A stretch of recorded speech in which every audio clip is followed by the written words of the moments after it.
2017-18 অর্থ বছরের বাজেটে জিডিপি প্রবৃদ্ধির হার 7.4% নিয়ে যাওয়ার লক্ষ্যমাত্রা নির্ধারণ করা হলেও বছর শেষে তা 7.65% হবে বলে আশা করছে সরকার। গত জুলাই থেকে মার্চ পর্যন্ত চলতি অর্থ বছরের প্রথম 9 মাসের কৃষি, শিল্প ও সেবা খাতের 15টি উপখাতের প্রবৃদ্ধি বিশ্লেষণ করে বাংলাদেশ পরিসংখ্যান ব্যুরো বলছে, এ সময় সেবা খাতে প্রবৃদ্ধি কিছুটা কম হলেও বড়, মাঝারি এমনকি ছোট আকারের শিল্পেও বেশ ভালো প্রবৃদ্ধি হয়েছে।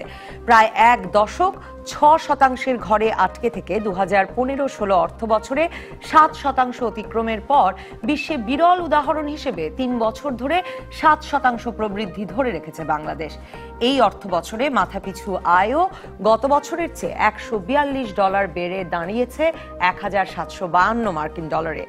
আন্তর্জাতিক মুদ্রা তহবিল IMF এর ওয়ার্ল্ড ইকোনমিক আউটলুকের তথ্য মতে জিডিপির আকার অনুযায়ী বিশ্বের বৃহত্তম অর্থনীতির দেশ হিসেবে এখন 43তম অবস্থানে আছে বাংলাদেশ, এবং গত 9 বছরে ফিনল্যান্ড, চেক রিপাবলিক, রোমানিয়া, নিউজিল্যান্ডের মতো দেশগুলোকে নাকি পেছনে ফেলে এগিয়েছে 15 ধাপ। 2021 সালের মধ্যে মাথাপিছু আয় 1242 মার্কিন ডলার করা, 66% মানুষের জীবনযাত্রার মান উন্নত হওয়া এবং অর্থনৈতিকভাবে ভঙ্গুর না হওয়ার মাত্রা 30%-এর নিচে রাখার শর্ত এরই মধ্যে পূরণ করে ফেলায় 2018 সাল থেকেই স্বল্পোন্নত দেশ থেকে উন্নয়নশীল দেশে উত্তরণের পথে হাঁটছে বাংলাদেশ। আজ বৃহস্পতিবার রাজকাহনের ফোন লাইন আছে খোলা। প্রতিদিনের মতো ফেসবুক আর ইউটিউবে তো আছি। বাংলাদেশের অর্থনৈতিক অগ্রগতি নিয়ে আপনাদের প্রশ্ন ও মতামতের উত্তর দিতে রাজকাহন স্টুডিওতে আছেন পরিকল্পনা কমিশনের সদস্য doctor Shamsul Alam, policy research institute PRI এর নির্বাহী পরিচালক ডক্টর আহসান H মনসুর এবং ঢাকা বিশ্ববিদ্যালয়ের অর্থনীতি বিভাগের সহযোগী অধ্যাপক ডক্টর সাইমা হক বিদিশা। স্বাগত আপনাদের তিনজনকে। ডক্টর শামসুল আলম, আপনি যদি শুরু করেন এবং আমাদের বলেন যে কি কি ইতিবাচক সূচক বিশ্লেষণ করে বা কি কি হিসেব ভালো যাওয়ায় কোন কোন ক্ষেত্রে ইতিবাচক অগ্রগতি হয়, আসলে যা লক্ষ্যমাত্রা নির্ধারিত হয়েছিল তার চেয়েও বেশি হবে এবার, এবং এবারও তো তার মানে রেকর্ড হবে। গতবার 7.28 যেহেতু রেকর্ড প্রবৃদ্ধি ছিল। সেই ধন্যবাদ আপনাকে। আপনি একটি সুন্দর উপক্রমণিকা দিয়েছেন বাংলাদেশের বিষয়ে, অগ্রগতির বিষয়ে। তো তারপরেও কোন কোন ক্ষেত্রে অগ্রগতি হয়েছে এটা বলতে গেলে আমাকে বলতে হয় খাদ্যশস্যের প্রবৃদ্ধি এবার বেড়েছে। গত বছর যেটা কিছুটা কমতি ছিল আগের বছরের তুলনায়, এবার আবার সেটা কিন্তু বেড়েছে। আমাদের মোট খাদ্যশস্য আউশ, আমন, বড় মিলিয়ে এবার প্রবৃদ্ধি হয়েছে খাদ্যশস্যের 2.14%। গত বছর এটা নেতিবাচক ছিল, এর আগের বছর তুলনায় 2.63। আমি বোঝাতে চাচ্ছি খাদ্যশস্য উৎপাদন ভালো হয়েছে, ম্যানুফ্যাকচারিংয়ে এবার প্রবৃদ্ধি ভালো হয়েছে। ইন্ডাস্ট্রি, যেটা শিল্প বলি, ম্যানুফ্যাকচারিং যেটা একটা বড় অংশ, প্রায় 85%, সেখানে 11.99% প্রবৃদ্ধি হয়েছে, যেটা 10.22% ছিল। তো এই কৃষি খাতে, ম্যানুফ্যাকচারিং, শিল্প খাতের এই প্রবৃদ্ধিগুলো, আর বিশেষ করে আমদানি বেড়েছে প্রায় 24%, যেটি, এবং মূলধনী যন্ত্রপাতির আমদানি বেড়েছে 18%। এবং আপনারা সবাই জানেন, পত্রপত্রিকা লেখা হচ্ছে যে ব্যক্তি খাতের ঋণ দেয়া এবার বেড়েছে অনেক, 16.5% ছিল লক্ষ্য, সেখানে 19% প্রবৃদ্ধি, মানে বৃদ্ধি হয়েছে লোন দেয়া। তো এই লোনগুলো দেয়া হচ্ছে কিন্তু ব্যবসা বাণিজ্য, শিল্প ইত্যাদি খাতে। তো এই সবগুলোই কিন্তু আমাদের প্রমাণ দেয় যে আমাদের প্রবৃদ্ধির হার এবার বাড়বে, এবং সেটাই বেড়েছে প্রাথমিক হিসাবে। আমি আরো কিছু প্রশ্ন নিয়ে তো আপনার কাছে আসবোই, কিন্তু একটা প্রশ্ন করে অন্য অতিথিদের কাছে যেতে চাই। যে বলছেন কৃষিতে প্রবৃদ্ধি, সেটা কি করে সম্ভব হলো? গত বছর পুরো বছর আমরা চাল সংকট শুনলাম, আমরা সবজি কিনলাম অনেক বেশি দামে, 3 গুণ বেশি দামে, এবং বছরের বেশিরভাগটা সময় কৃষি ক্ষেত্রে এত ভালো ফলন হলো কি করে? কৃষি ক্ষেত্রে ফলন ভালো বলতে বোরোটা আমাদের ক্ষতিগ্রস্ত হয়েছিল, সেটা জানেন, 15 লক্ষ টন। আমাদের আউশ কিন্তু একটি বড় রকমের ফসল, বোরোর পরে পরে প্রায় 13-14 মিলিয়ন টন সেখান থেকে এসে থাকে, আউশ আছে। তো সবগুলো যোগফল মিলে এবার দেখা যাচ্ছে আমাদের 3.57% বোরো বেড়েছে, বোরো উৎপাদন। আমন বেড়েছে 0.73% এবং আউশ বেড়েছে 0.84%। তো বড় বেড়েছে, মানে বড় বেড়েছে, আমার এখানকার তথ্য তাই বলছে, পরিসংখ্যান ব্যুরোর তথ্য তাই বলছে। এখন বড় কিন্তু সারা দেশে হয়, আমাদের মার গিয়েছে কিন্তু সুনামগঞ্জে আর হাওড় অঞ্চল, মানে যেটা মূল অঞ্চল। মূল অঞ্চল। তো সারা দেশে অন্যান্য দেশেও কিন্তু প্রচুর বড় হয়, আমাদের কুষ্টিয়া, দক্ষিণাঞ্চল এবং সারা দেশে বলতে গেলে। তো সামগ্রিক যোগফলে এটা প্রাথমিক হিসাব, আমাদের বড় হিসাব কিন্তু আসবে এই জুন পর্যন্ত, কারণ আরেকটা মৌসুম তো চলেই এলো। হ্যাঁ, একটা মৌসুম পর্যন্ত। তো প্রাথমিক হিসাবে এখন দেখা যাচ্ছে যে বড় উৎপাদনটা যেভাবে আমরা আতঙ্কিত হয়েছিলাম সেভাবে পুষিয়ে গেছে বিভিন্ন জায়গায় উৎপাদন হয়ে, এটাই বলতে হবে। জি, আমি ডক্টর সাইমা হক বিদিশা আপনার কাছে যেতে চাই যে এই যে মানে সাত ধরে রাখা 2015-16 অর্থ বছর থেকে, মানে এবার তৃতীয়বারের মতো, এবং গতবারও একটা রেকর্ড প্রবৃদ্ধির হার সরকার ঘোষণা করলো, এবারও আসলে রেকর্ডের দিকে যাচ্ছে। কিভাবে দেখছেন মানে সেই মানে সরকারের এই হিসেবটি কিভাবে দেখছেন আপনি? আচ্ছা, ধন্যবাদ। প্রথমত একটা কথা আমি একটু বলতে চাই, সেটা হচ্ছে যে আপনি যে কথাটা দিয়ে শুরু করলেন যে 3 বছর ধরে আমরা কনসিস্টেন্টলি আমাদের যে জিডিপি গ্রোথ হচ্ছে এবং 7% উপরে, তো সেটাই হচ্ছে গুরুত্বপূর্ণ বিষয়। এবং যে বিষয়টি আমরা দেখতে পাচ্ছি যে আমাদের প্রবৃদ্ধির ব্যাপারটি আমরা এর আগেও কিন্তু দেখেছি যে বহির্বিশ্বে অনেক ধরনের সমস্যাগুলো, সেগুলো কিন্তু আমাদের প্রবৃদ্ধিকে সেভাবে এফেক্ট করেনি। সুতরাং সেটা একটা খুব ভালো একটা বিষয়। তো এখন দু একটি বিষয় আমাদের একটু চিন্তা করতে হবে, সেটা হচ্ছে প্রবৃদ্ধির গুণগত মানের বিষয়টি আমাদের চিন্তা করতে হবে। এবং আমাদের যদি প্রবৃদ্ধির ক্ষেত্রে এবং অন্যান্য লক্ষ্যমাত্রাগুলোর কথা আমরা চিন্তা করি, সেই জিনিসগুলো আমাদের চিন্তা করার ব্যাপার রয়েছে। যেমন ডক্টর শামসুল আলম, উনি নিশ্চয়ই জানেন যে উনি বিভিন্ন জায়গায় যে এসডিজির আমাদের যে লক্ষ্যমাত্রা, সপ্তম পঞ্চবার্ষিকী লক্ষ্যমাত্রা, অষ্টম পঞ্চবার্ষিকী লক্ষ্যমাত্রা, সেখানে কিন্তু আমাদের যে জিডিপি গ্রোথের যে টার্গেটটা সেটা কিন্তু অনেক হাই। হ্যাঁ, এবং এই ধরনের হাই গ্রোথটাকে সাস্টেইন করা, আপনি একটু যদি আমাদেরকে বলেন। 9.9% মতো হচ্ছে আমরা যদি 2041 সাল নাগাদ এই ধরনের একটা উন্নত দেশ হতে চাই, সেই ধরনের। হ্যাঁ, তো এখন এরপরে আমাদের হচ্ছে 8%, মানে আমাদের স্বাভাবিকভাবে এভাবে যেতে হবে। এখন যে বিষয়টি আমাদের চিন্তা করবার বিষয় আছে যে এখানে একটি হচ্ছে যে গুণগত বিষয়টি, সুতরাং আমাদের যেটা দেখতে হবে গুণগত বিষয়টিও খুব জোর দেয়। এবং অর্থাৎ আমাদের যেটা আমাদের কিন্তু পঞ্চবার্ষিক পরিকল্পনাগুলোতেও বারবার বলা হচ্ছে যে অন্তর্ভুক্তিমূলক উন্নয়ন। হ্যাঁ, তো অন্তর্ভুক্তিমূলক উন্নয়নের কথা যদি আসে, সুতরাং আমাদের প্রবৃদ্ধির বিষয়টি হচ্ছে সবচেয়ে গুরুত্বপূর্ণ হচ্ছে এটা কতটা আমরা সাস্টেইন করতে পারছি, এবং এটা যে গুণগত মানটা হচ্ছে এই সুফলটা মানুষ ভোগ করতে পারছে কিনা, সাধারণ মানুষ। তো সেক্ষেত্রে আমরা আরো বেশ কিছু যে ইন্ডিকেটর আছে, সেই ইন্ডিকেটরের মাধ্যমে এটা বিশ্লেষণ করার দরকার আছে। যেমন একটা ভালো বিষয় হচ্ছে যে আমাদের ক্ষেত্রে, আমরা দারিদ্র্যের ক্ষেত্রে কিন্তু আমাদের দারিদ্র্যের হার কমেছে, সুতরাং এটা অবশ্যই একটা ইতিবাচক বিষয়। এবং আরো বেশ কিছু সামাজিক সূচকেও কিন্তু আমরা অগ্রগতি করেছি। বৈষম্যের বিষয়টি কিন্তু দেখবার বিষয় রয়েছে। আর যখন আমরা জিডিপি গ্রোথের কথা বলি, তখন যখন আমরা ইনক্লুসিভ ডেভেলপমেন্টের কথা বলছি, এবং আমরা যদি গ্রোথটাকে আরো আগে যদি আমরা চিন্তা করছি 2030 সালের নাগাদ আমরা যদি সাস্টেইন করতে চাই, হ্যাঁ, তখন আমাদের কিন্তু যেটা দেখবার বিষয় হচ্ছে লং টার্ম যে আমাদের পলিসিগুলো, সেগুলো কি ধরনের। লং টার্ম পলিসির ক্ষেত্রে আমাদের কিন্তু খুব বেশি গুরুত্বপূর্ণ বিষয় যেটা ইনক্লুসিভ ডেভেলপমেন্টের জন্য, সেটি হচ্ছে যে আমাদের যে শ্রমিকরা রয়েছে, আমাদের যে এমপ্লয়মেন্ট রয়েছে, সে শ্রমিকদের স্কিল ডেভেলপমেন্ট, এটি একটি বিষয়। আরেকটি হচ্ছে যে আমাদের যে এমপ্লয়মেন্ট জেনারেশন, সেই এমপ্লয়মেন্ট জেনারেশন কত হচ্ছে। নিশ্চয়ই। আমি আপনাকে একটা ছোট প্রশ্ন করতে চাই আরেকটির সাথে, যে বাংলাদেশে যেভাবে প্রবৃদ্ধির হিসাব করা হচ্ছে, মানে এটার কি কোনো একটি আন্তর্জাতিক মানদণ্ড আছে কিনা, যে আমরা যেভাবে হিসাব করি নিউজিল্যান্ডও সেভাবে হিসাব করে কিনা? কারণ আমি যখন পত্রপত্রিকায় পড়লাম যে আমরা নাকি নিউজিল্যান্ডকেও পেছনে ফেলে আসলে প্রবৃদ্ধির দৌড়ে এগিয়ে যাচ্ছি, বা ফিনল্যান্ড, চেক রিপাবলিক মানে কয়েক ধাপ এগিয়ে গেছি, মানে এটা কিভাবে হয় হিসাব? প্রবৃদ্ধি যখন হিসাব, এটা যে জিডিপির হিসাবটা, এটা মূলত আমাদের দুটো পদ্ধতি, একটা হচ্ছে প্রোডাকশনের দিক থেকে আর হচ্ছে এক্সপেন্ডিচারের দিক থেকে। তো প্রোডাকশনের পদ্ধতিটাই আমরা জেনারেলি বলি, যেটা ডক্টর শামসুল আলম একটু আগে বললেন, যে কৃষি, শিল্প এবং বিভিন্ন খাত যে ভ্যালু অ্যাডিশন বা মূল্য সংযোজন যেটা করা হয়, সেটার একটা সমষ্টি নেওয়া হয়। আরেকটি দিক হচ্ছে আমরা কনজাম্পশন, এটা ন্যাশনালি রিপ্রেজেন্টেটিভ।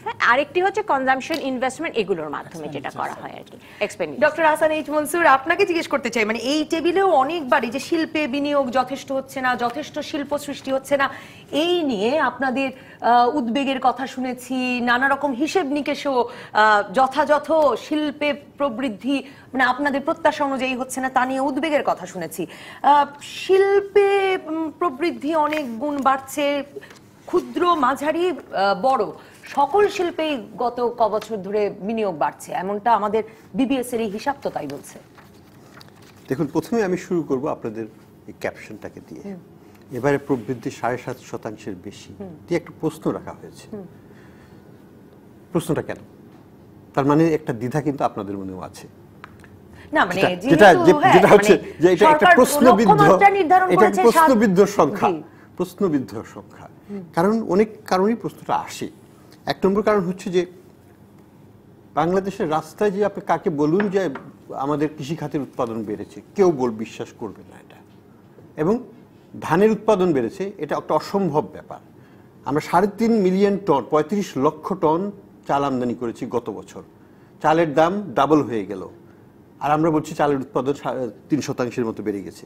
সেটাই যদি হতো, আমাদের জনসংখ্যা বেড়েছে 1%, তাহলে কেন চালের দাম বাড়লো?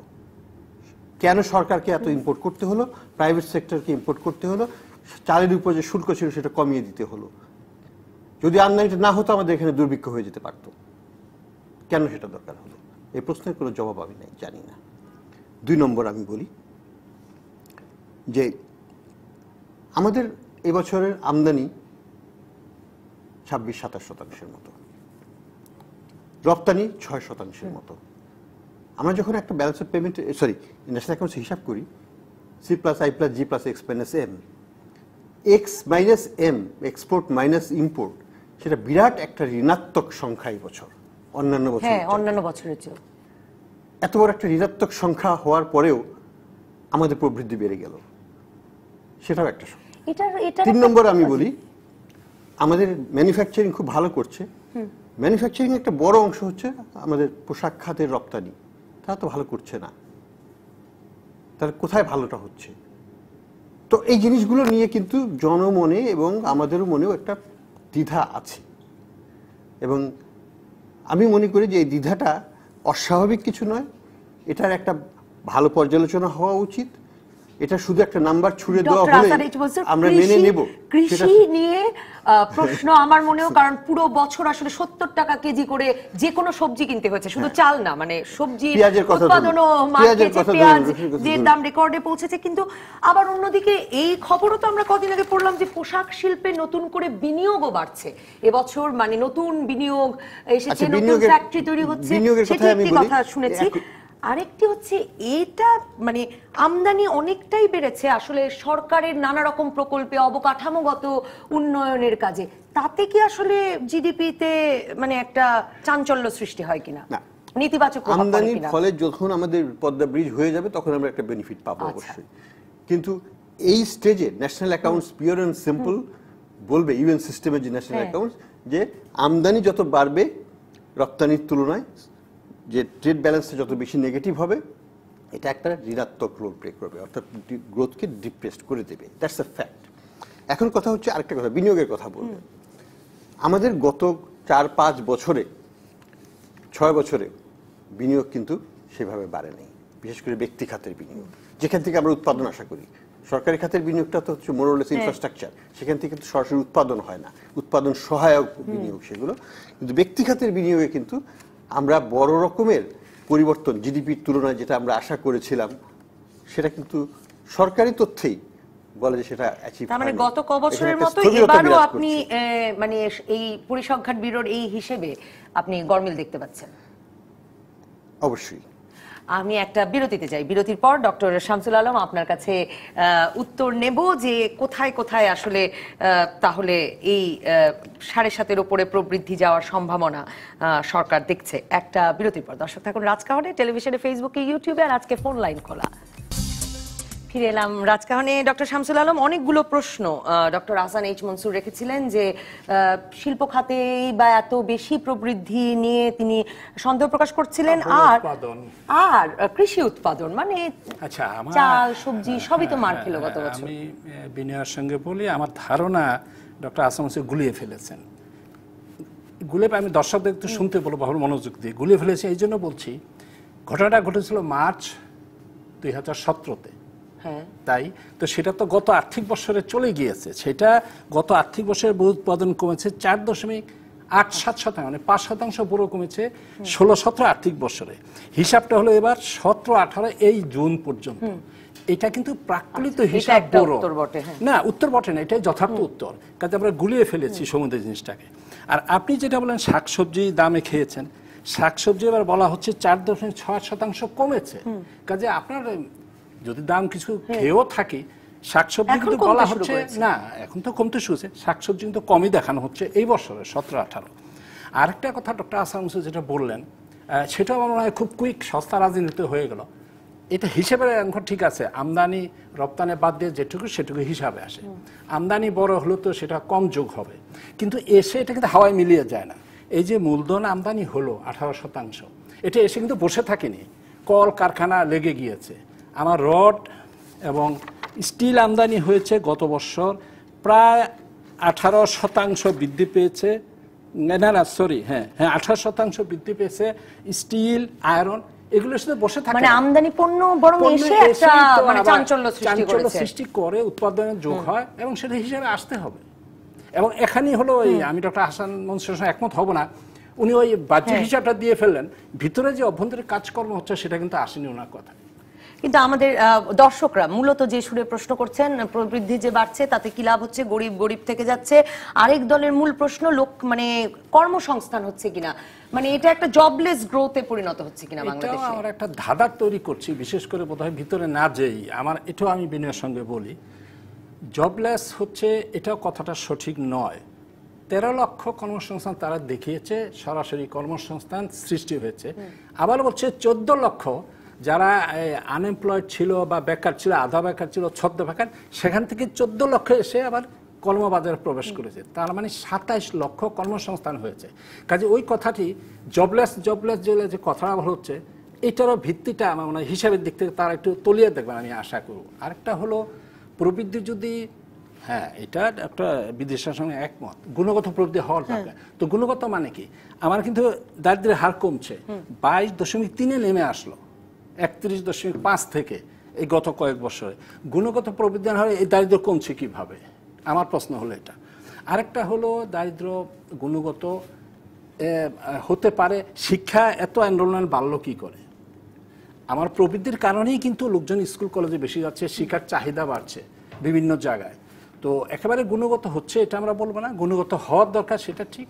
একটি কথা সত্য যে আমাদের আয় বৈষম্যটা বেড়েছে আমাদের তথ্য অনুসারে, সেটি বাড়তে দেওয়া যাবে না এবং সেই জন্য আমরা সুনির্দিষ্টভাবে পদক্ষেপ গ্রহণ করছি। আমরা সামাজিক নিরাপত্তা ব্যয়টাকে যথেষ্ট বাড়াতে চাচ্ছি। গ্রামাঞ্চলে এবার বাজেটে যথেষ্ট ব্যয় বৃদ্ধি পাবে আমরা আশা করব এইটাকে মোকাবেলা করার জন্য। বৈষম্য কমাতে কি করবেন সেটা, প্রবৃদ্ধির গুণগত মান মানে উন্নয়নে কি করবেন তা আমি শুনবো বিস্তারিত এরপরে। এখনো হতাশার কিছু হয়। জি, ডক্টর সাইমা হক বিদিশা, আপনার কাছে আমি যেটা জানতে চাই যে উনি বলছিলেন যে এর মানে বৈষম্যটা যে বেড়েছে সেটা সরকারি হিসেবে বলছে, কর্মসংস্থান নিয়েও তো সরকারি হিসেবে বলছে যে যথেষ্ট পরিমাণ কর্মসংস্থান সৃষ্টি হচ্ছে না। যে প্রশ্নটি দর্শকরা হয়তো করছেন সেটা হচ্ছে যেটা আমরা বলতে চাচ্ছি যে ইনক্লুসিভ ডেভেলপমেন্টের বিষয়টি। হ্যাঁ, তো এই বিষয়টা যেটা হচ্ছে যে বৈষম্যের তো আমাদের যে স্ট্যান্ডার্ড যে ইন্ডেক্স আছে সেই ইন্ডেক্সে আমরা বৈষম্য বেড়েছে সেটা আমরা দেখতে পাচ্ছি, গিনি কোএফিশিয়েন্ট যেটা। আর জবলেস গ্রোথের কথা যে বিষয়টি আপনি বললেন, তো এখানে আমি যে বিষয়টা আমার কাছে একটু মনে হয়েছে যে একটু এক্সপ্লানেশনের দরকার রয়েছে, সেটা হচ্ছে বিবিএস এর তরফ থেকে যে আমরা দেখতে পাচ্ছি যে প্রভিশনাল ফিগার যেটা সেটা হচ্ছে যে ইন্ডাস্ট্রি সেক্টরে এবং ম্যানুফ্যাকচারিং সেক্টরে গ্রোথ হয়েছে এবং যেটা সেবা খাতে কিছুটা কম হয়েছে। তো এখন কিন্তু ইন্ডাস্ট্রি সেক্টরে আমরা যদি দেখি 2013, 2015-16 এবং 2016-17 যদি শ্রমশক্তি জরিপ যেটা সেটাও বিবিএস এর, সেটাকে যদি আমরা দেখি যে এমপ্লয়মেন্ট জেনারেশন কি হয়েছে, এমপ্লয়মেন্ট জেনারেশন কৃষি খাতে কমেছে, যেটা স্বাভাবিক, কৃষি খাতের অবদানও কমেছে এবং সেটাই স্বাভাবিক, সেটাই হওয়ার কথা স্ট্রাকচারাল ট্রান্সফরমেশন জন্য। সেবা খাতের কাছে কিছুটা বেড়েছে, সেটাই স্বাভাবিক। কিন্তু ইন্ডাস্ট্রি সেক্টরে যদি আমার গ্রোথও বেড়েছে, আমার ওখানে যে মূল্য সংযোজন, ভ্যালু অ্যাডিশন, কন্ট্রিবিউশন সেটাও বেড়েছে, কিন্তু ইন্ডাস্ট্রি বা শিল্প এবং ম্যানুফ্যাকচারিং দুটোর ক্ষেত্রে আমরা কিন্তু দেখছি যে ম্যানুফ্যাকচারিং এর ক্ষেত্রে 2013-তে ছিল 16.4 বা এই ধরনের, 2015-16 এবং 16-17 ক্ষেত্রে আমরা দেখতে পাচ্ছি 14.4 এই ধরনের একটা স্ট্যাটিক ফিগার। এবং সার্বিক যে শিল্প সেক্ষেত্রে কিন্তু আমরা দেখতে পাচ্ছি অবদান কমে আসে, এমপ্লয়মেন্ট জেনারেশন। তো এখানে কিন্তু একটা ক্ল্যারিফিকেশনের দরকার রয়েছে যে যেখানে আমরা বলছি যে ম্যানুফ্যাকচারিং এ গ্রোথ হয়েছে, ম্যানুফ্যাকচারিং সেক্টরে কন্ট্রিবিউশনটা বেশি হচ্ছে, কিন্তু অপরপক্ষে আবার এমপ্লয়মেন্ট এখানে একটা এক্সপ্লানেশনের দরকার আছে যে এই বিষয়টিকে কিভাবে আসলে বিবিএস বিশ্লেষণ করছেন।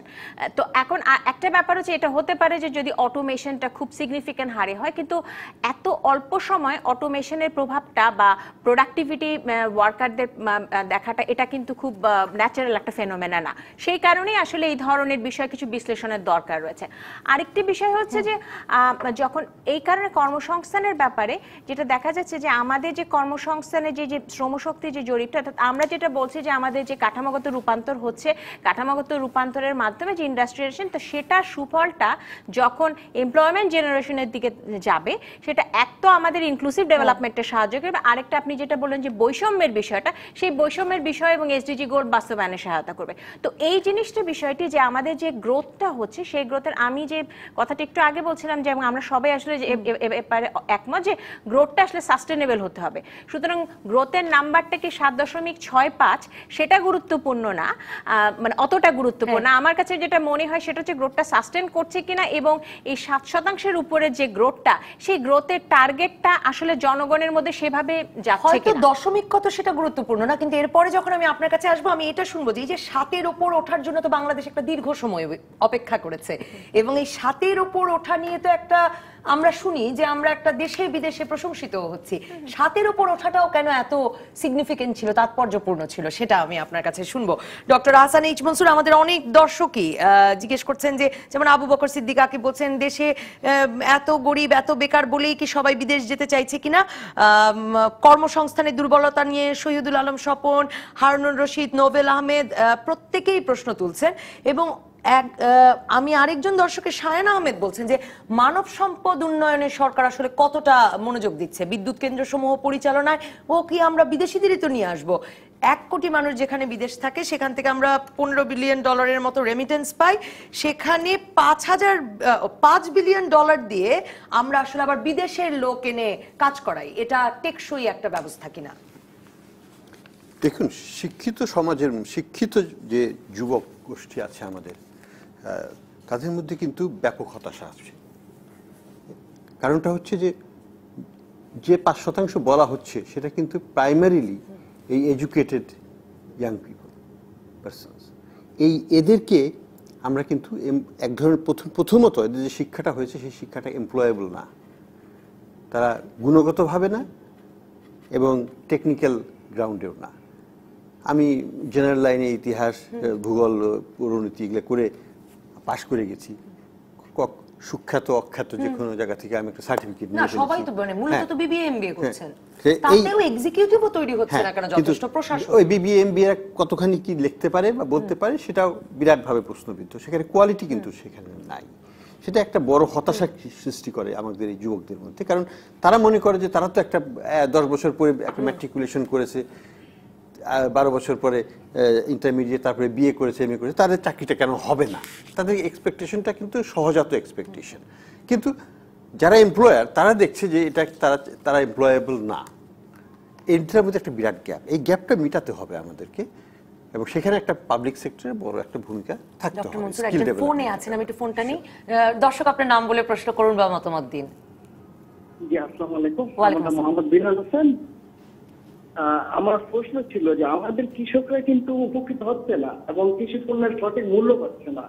আমাদের শহরের পণ্যের দাম কমার জন্য গ্রামের যে কৃষক, যে পণ্যটা মাঠে থেকে যারা উৎপাদন করতে দিচ্ছে, তারা কিন্তু সঠিক মূল্য পাচ্ছে না, তারা কিন্তু দিন দিন টিকে যাচ্ছে। আর কৃষি পণ্যের দামটাও কিন্তু কমতেছে না, কৃষক উপকৃত হইতেছে না। তো দেশের ফার্মার যদি উপকৃত না হয় সেই দেশ কিভাবে আগাবে? অসংখ্য ধন্যবাদ দর্শক। মানে সেটাও তো খুব গুরুত্বপূর্ণ আসলে, বৈষম্য কমিয়ে আনতে, গুণগত প্রবৃদ্ধি, মানে প্রবৃদ্ধির গুণগত মান বাড়াতে। এটা অবশ্য বললে ভুল হবে যে কৃষকরা চালের দাম পায়নি। কৃষকরা চালের দাম ভালোই পেয়েছে, বরং এবার দামাদামি করবার সুযোগ পেয়েছে। এবং আমি নিজেও অবাক হয়েছিলাম। আমার গ্রামে যখন লোকে আমাকে জিজ্ঞেস করে চালটাকে বিক্রি করে দেবো, আমি বলছিলাম কত দাম, কত বলে 1000 টাকা। আমি বলে বিক্রি করে দাও। পরে আমাকে বলে তোমার কথা মতো তারা বলল তোমার কথা মতো তো বিক্রি করলাম, এখন তো 1300 টাকা করে মনে হচ্ছে। তো দিস ইজ দ্য রিয়েল। অর্থনীতিবিদের হিসেবে কাজ করেন। আমরা তো কনজারভেটিভ অ্যাপ্রোচে এইটাকে অ্যাপ্রোচ করেছি। আমরা তো পিকটা ধরতে চাবো না। অর্থনীতিবিদরা বলবে যখন একটা কমফোর্টেবল প্রফিট আমার হয়ে যাচ্ছে, you get it and book it rather than go for the peak day এবং তারপর you can take a loss also.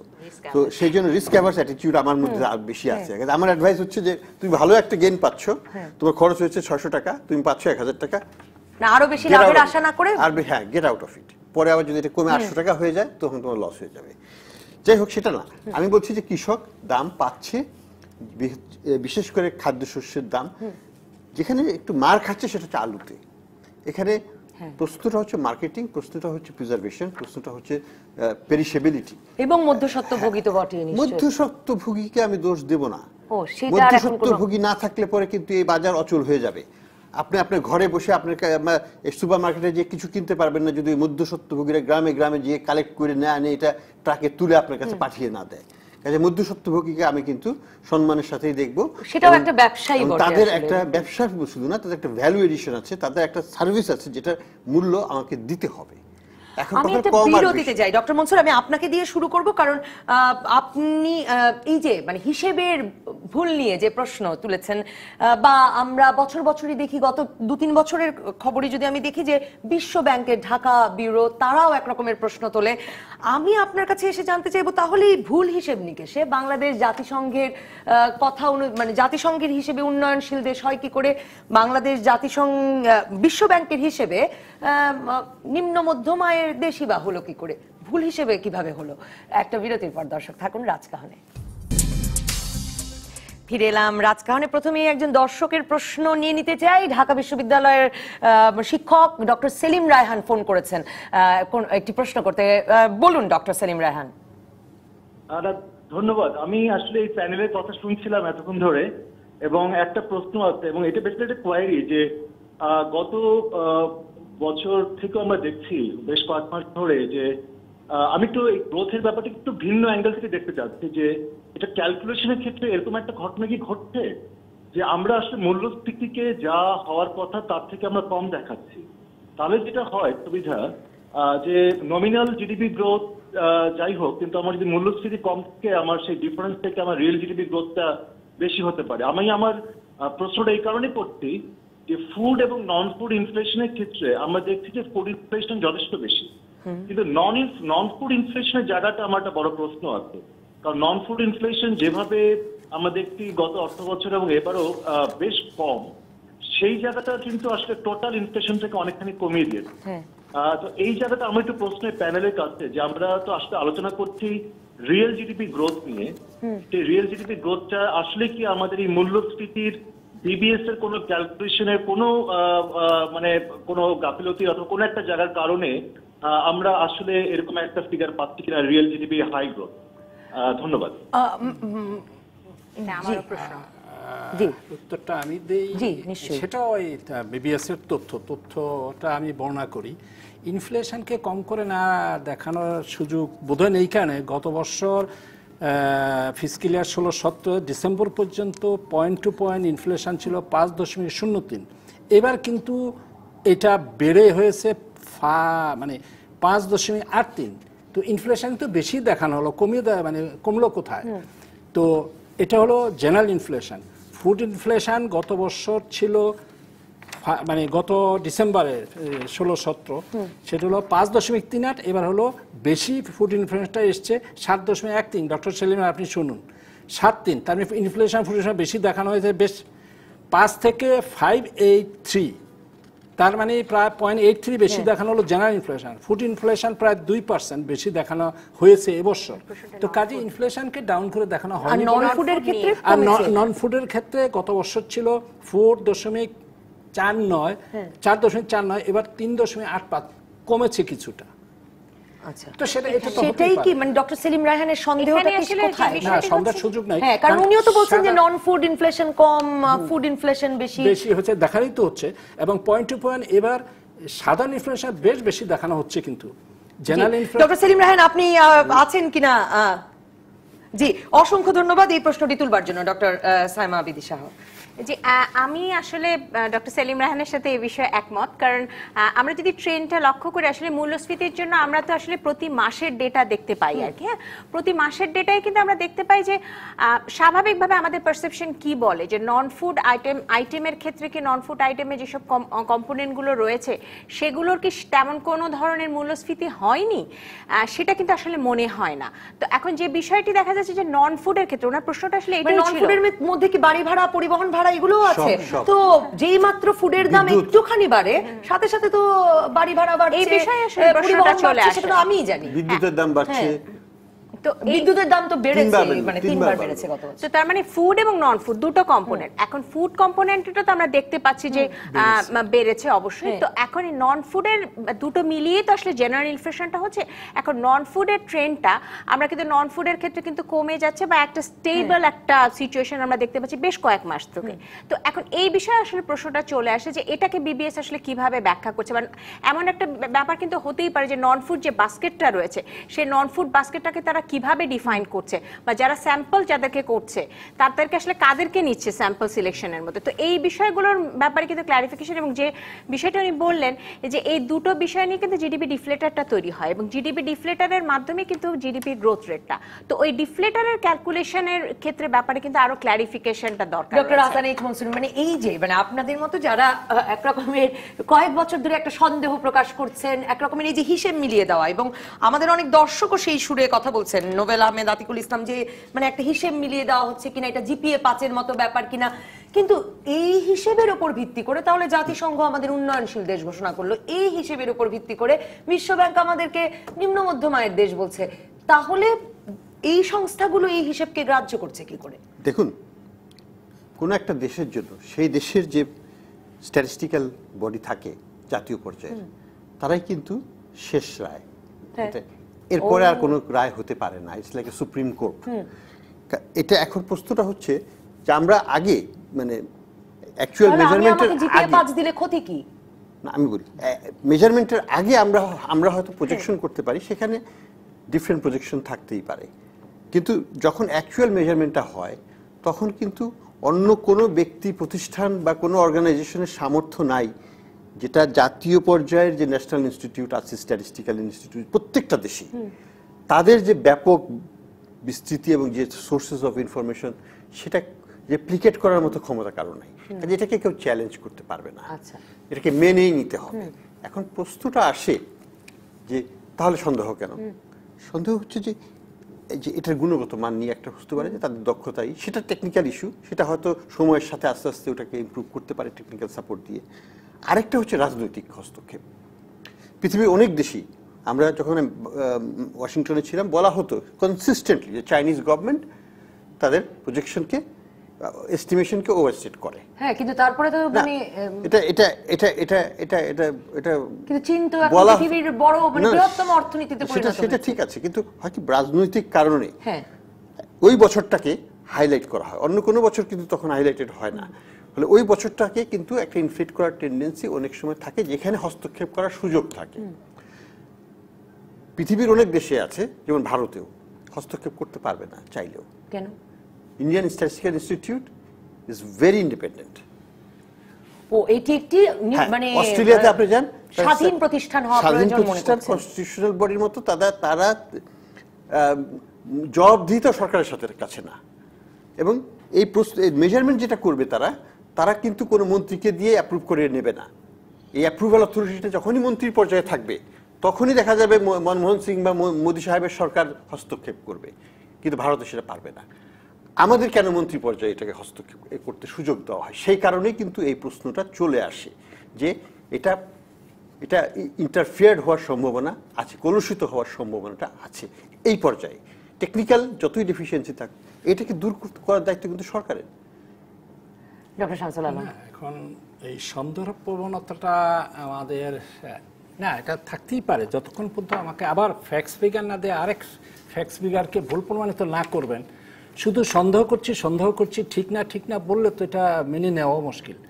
দুটাই হতে পারে নাও হতে পারে, কিন্তু স্ট্যাটিস্টিক যেটা বলছে তার একটা ফ্যাক্স ফিগার দিচ্ছে, নির্দিষ্ট পদ্ধতি আছে তথ্য সংগ্রহ করার, হাজার হাজার স্যাম্পল নিয়ে তারা করছে এবং ঢাকা বিশ্ববিদ্যালয়ের ইনস্টিটিউট অফ স্ট্যাটিস্টিক্স তাদের থেকে এক্সপার্টরা এসে সেই পদ্ধতিগুলো ঠিক করে দেন। তো তার মধ্যে ভুল ত্রুটি হতে পারে, aggregate data lakh lakh data ভুল ত্রুটি উন্নত দেশও হয়ে থাকে, তো সেটা একটা পর্যায় পর্যন্ত। তো ব্যাপকভাবে আমি যেটা বলবো, এই সন্দেহ প্রবণতা হয়তো বা আমাদের মধ্যবিত্ত মানসিকতা থেকে উদ্ভূত কিনা আমি জানি না। আপনি যদি আমি সব স্টেজে বাদ দেন, গ্রাম বাংলা যান, রাস্তাঘাটে যান, মানুষের পোশাক পরিচ্ছদ দেখেন, মানুষের খাদ্য খাবার দেখেন, মানুষের মোবাইল হাতে নেওয়া দেখেন, কোনো সাধারণ মানুষ নাই যে আজকে গেঞ্জি শার্ট না পরে খালি পায়ে থাকে। এই পরিবর্তনগুলো কোথা থেকে আসলো? আমরা সামাজিক ক্ষেত্রে এত পরিবর্তন, 71 বছর বয়স কী থেকে হলো? যদি আয় না বাড়বে, না বৃদ্ধি হবে, যোগ বিয়োগে কম বেশি হতেই পারে, এগ্রিগেট এরর একটা থাকেই, 5% স্ট্যাটিস্টিক্যালি এটা মেনে নেওয়া হয়। তো যেটি বড় কথা হলো আমাদের প্রবৃদ্ধির আন্তর্জাতিক স্বীকৃতির একটা ভিত্তি আছে। এখন আমরা সন্দেহ করি, বিশ্বব্যাংক বলে, এসকাপ, এডিপি, IMF সবসময় বলে, তারা কমিয়ে কমিয়ে বলে, তাদের কিন্তু এত বিস্তৃত অঙ্গন নেই, এত তথ্য ভাণ্ডার নেই। তারা যেটাকে আমরা বলি ইমপ্রেশনিস্টিক কমিউনিটা, এক ধরনের ধারণা ভিত্তিক, এক্স্যাক্টলি।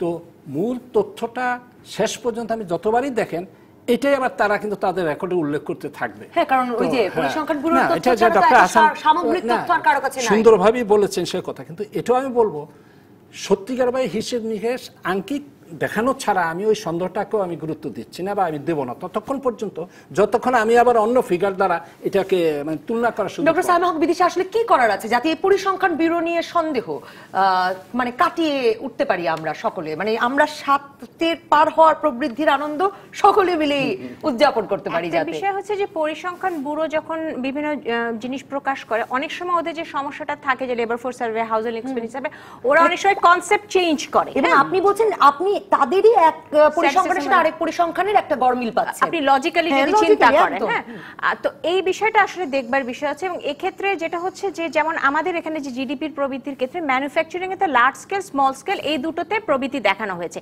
কিন্তু লার্জ স্কেলে কোন কোন খাতে, এটা আসলে পলিসি মেকারদেরও জানার দরকার রয়েছে যে কোন কোন খাতে তাহলে আসলে তারা প্রবৃদ্ধিটা হয়েছে, তাহলে সেই খাতগুলোর ক্ষেত্রে কি ধরনের পলিসি, কোন কোন খাত পিছিয়ে আছে, সেগুলোর ক্ষেত্রে কিন্তু অনেক দেখবার বিষয় আছে। তো ওই জিনিসগুলো অর্থাৎ ডিটেইল যে এস্টিমেশনটা, সেই জিনিসটা এবং যে কনসেপচুয়াল যদি কোনো ইনকনসিস্টেন্সি থাকে সেই জিনিসগুলো কিন্তু দেখানোর দরকার রয়েছে। তো সেই বিষয়টা কিন্তু আসলে খুব একটা ক্লিয়ার না, এবং একেকটা উইংয়ের সাথে যোগাযোগে কিন্তু একটু সমস্যা রয়েছে এক একটা উইংয়ের সাথে। অসংখ্য ধন্যবাদ ডক্টর আসার এইচ মনসুর, ধন্যবাদ ডক্টর সাইমা হক বিদিশা, ধন্যবাদ ডক্টর শামসুল আলম, ধন্যবাদ দর্শক যারা সঙ্গে ছিলেন প্রথম পর্বে। পরবর্তী পর্বে ফেক নিউজ বন্ধের উপায় আছে, এই বিষয়ে আলোচনা করবেন বেসিসের সাবেক সভাপতি ফাহিম মাসরুর, সারা বাংলা ও গাজী টিভির প্রধান সম্পাদক সৈয়দ ইশতিয়াক রেজা, অনলাইন অ্যাক্টিভিস্ট মারুফ রসুল। সঙ্গে থাকবেন আপনিও।